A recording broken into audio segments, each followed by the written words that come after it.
এই যে এত বড় বিশাল একটা খাল দেখতেছো না আপু ভাইয়ারা, এটা শীতলক্ষা নদীর সাথে কিন্তু জয়েন আছে।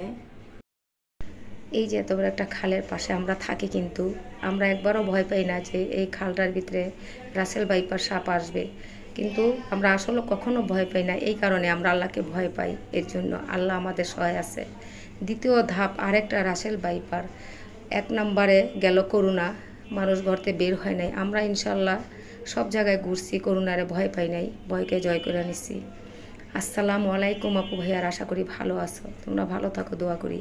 তোমরা যারা দেশ বিদেশ বসে আমার পুরো ভিডিওটা লাইক দিয়ে সাবস্ক্রাইব করে দেখো, তাদের আদর আর ভালোবাসা অন্তর থেকে জানাই। আজ একটা সুন্দর ব্লগ নিয়ে আসছি। আজকে বউ বলে সকালে নাস্তা করাইবো, এর জন্য বের হয়ে গেলাম। তো কটা আমের আচার দিলাম, সেই আচারটা শক্ত থাকে, আর মুড়ি কটা পাক দিয়ে বের হয়ে গেলাম। তো পুরো ভিডিওটি দেখো, ভালো লাগলো অবশ্যই আপুকে একটা লাইক দিবা, সাবস্ক্রাইব করবা।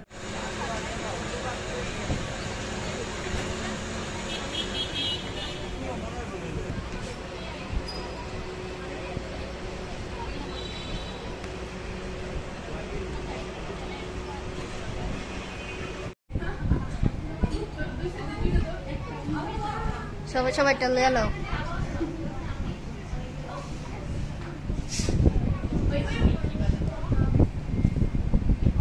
খুললা রাখছে আগের থেকে না?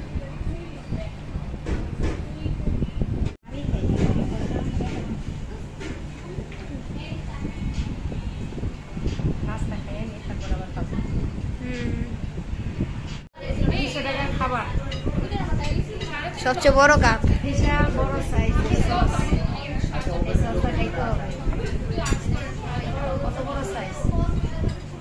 এখন খাওয়া শুরু করো, বিসমিল্লাহ করে খাও। হাড্ডি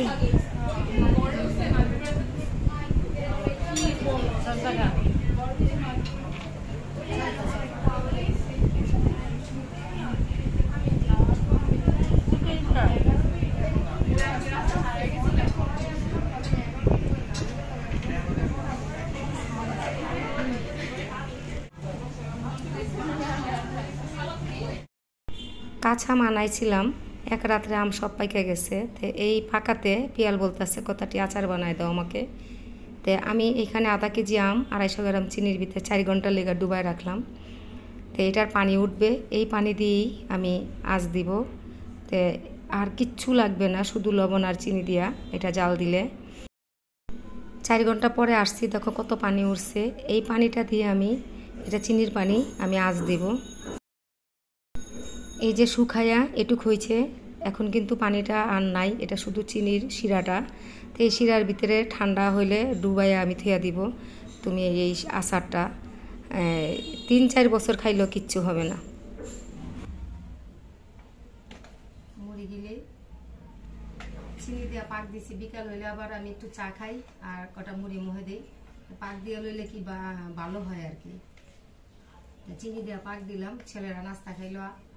কাঁচা আম আনছি, পাইকে গেছে, আমার কপাল ভালো।